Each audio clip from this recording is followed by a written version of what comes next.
juntos novamente para o nosso estudo do livro Nossa Vida no Além, escrito pela doutora e pesquisadora Marlene Nobre.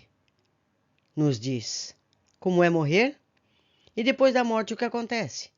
O espírito atravessa os planos materiais para fixar-se em algum lugar? Onde? Quais são os fatores que influem na sua adaptação à vida nova? Neste livro você encontra as respostas para essas perguntas. E se você está chegando agora, vá à playlist, veja desde o primeiro. Seguimos com os estudos então dos casos relatados. Caso Fábio, que está no Obreiros da Vida Eterna no seu capítulo 11 e 16. A mesma equipe espiritual escalada para levar Dimas também incumbiu-se de realizar a desencarnação de Fábio, um senhor na idade madura, casado, com 2 filhos menores de 8 e 6 anos presumíveis, portador de tuberculose em estado avançado. Morador em um bairro pobre e menos populoso do Rio de Janeiro, Fábio foi autodidata de espiritismo. Sempre se consagrou aos estudos transcendentais da alma e às obras do bem. Livre de sectarismo, disciplinado, sobre preparar a família para a sua morte, que ele sabia estar próxima, introduzindo o evangelho no lar desde os primeiros tempos do matrimônio. Silveira, pai de Fábio, juntou-se à equipe do assistente, acompanhando os 2 amigos, ou seja, Silveira já está falecido, já está no plano espiritual. Jerônimo repetiu o mesmo processo de libertação praticado em Dimas, mas conseguiu fazê-lo com muito mais facilidade. Depois da ação desenvolvida sobre o plexo solar, o coração e o cérebro desatado ou nó vital, Fábio fora completamente afastado do corpo físico. Por fim, brilhava o cordão fluídico prateado com formosa luz. Amparado pelo genitor, o recém-liberto descansava sonolento, sem consciência exata da situação. A surpresa estava por vir. 1 hora depois da morte física, Jerônimo cortou o cordão prateado. Fábio estava mais preparado para a desencarnação do que Dimas. Então, meus amigos, fica aqui o convite. Vamos nos preparar, vamos entender como tudo se passa, para que seja muito mais fácil e a gente tenha rapidez nesse processo, não é verdade? Após o desligamento, o pai beijou o filho e entregou-o ao assistente para levá-lo à instituição socorrista, Casa Transitória de Fabiano, onde programara reencontrá-los. Diferentemente do que aconteceu no caso Dimas, a equipe partiu logo em seguida, ao total desligamento, sem esperar pelo sepultamento, levando Fábio adormecido à casa transitória. Isso nos mostra que cada caso é um caso. Não existem 2 desencarnes idênticos, assim como não existem 2 nascimentos idênticos, não é? Agora o caso Cavalcante, que está no livro Obreiros da Vida Eterna, no capítulo 11 e 18. Um homem de mais de 60 anos, virtuoso, católico romano, espírito abnegado e valoroso nos serviços do bem ao próximo, com belos dotes morais. Assim, o assistente Jerônimo definiu Cavalcante, apresentando-o a André Luiz, enquanto ambos o observavam em um leito hospitalar, no Rio de Janeiro. Às portas da desencarnação, fora internado como indigente em uma enfermaria com vários outros leitos. Abandonado da parentela, em virtude das suas ideias de renúncia às riquezas materiais. Não fora esquecido, porém, do amor de Deus. A equipe ali estava, preparando-se para dar-lhe toda assistência no desligamento dos liames materiais. Antes de adentrar na enfermaria, onde o doente se acomodava, André Luiz e Jerônimo haviam varado a larga porta do movimentado hospital, defendido por grandes turmas de trabalhadores espirituais.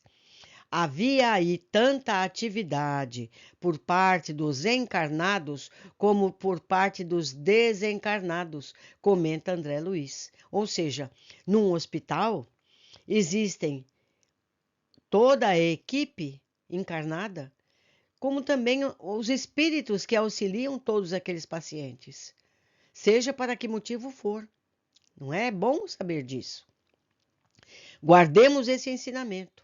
Toda vez que adentrarmos os pórticos de qualquer hospital, façamos uma prece, respeitemos as equipes do além que aí mourejam e que necessitam da nossa cooperação espiritual. Porque a prece, meus amigos, é energia e eles precisam energia para trabalhar. Seguindo, apesar de todo o amparo dos abnegados amigos da vida maior e da bondade do seu próprio coração, Cavalcante não estava preparado para libertar-se da carne. Mostrava-se exageradamente sensível. Aprendemos com este caso que a fé precisa ser educada para não originar deploráveis equilíbrios da alma. Durante mais de 4 dias, Cavalcante lutava contra a morte. O problema intestinal agravava-se enormemente com a peritonite. O agonizante já estava cercado de emanações desagradáveis. O padre, chamado a ouvi-lo na confissão, abreviou o mais que pôde o contato junto ao leito, porque ele cheirava mal, meus amigos. Afastando-se da enfermaria, o sacerdote encontrou um médico que cuidava dele e iniciou o seguinte diálogo. Afinal, o que acontece ao Cavalcante? Morre ou não morre? Estou cansado de tantos casos cumpridos. Tem sido gigante na reação, informou o clínico, bem-humorado. Considerando-lhe, porém, os males sem cura, tenho examinado a possibilidade de uma eutanásia.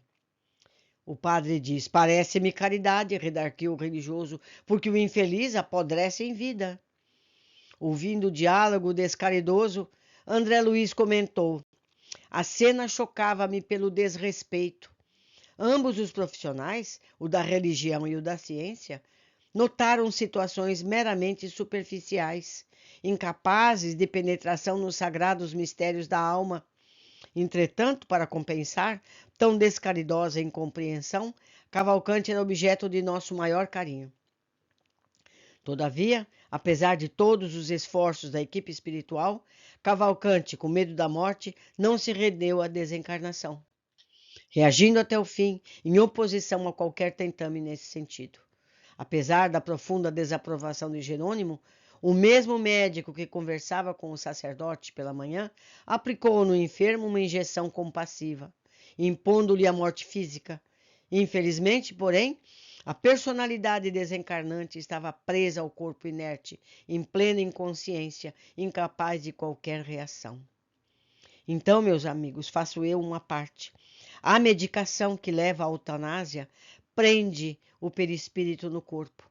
Não é mais possível retirá-lo, libertá-lo desse corpo apodrecido. Ele teve que sofrer as consequências dessa situação.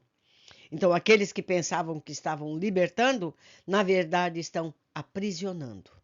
Vamos continuar. Somente 20 horas depois, a equipe conseguiu retirar Cavalcante dos despojos corpóreos. Apático, sonolento, desmemoriado. Foi conduzido à casa transitória de Fabiano.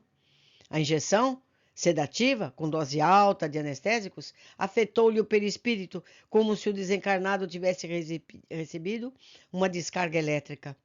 Os medicamentos estão saturados de energias eletromagnéticas.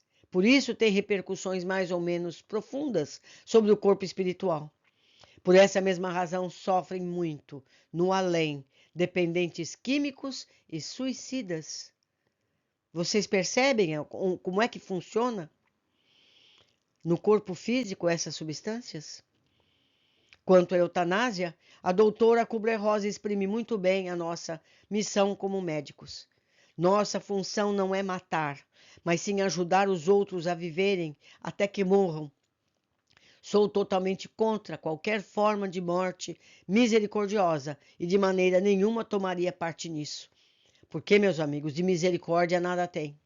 Em vez de ajudar, prende, aprisiona, leva mais sofrimento.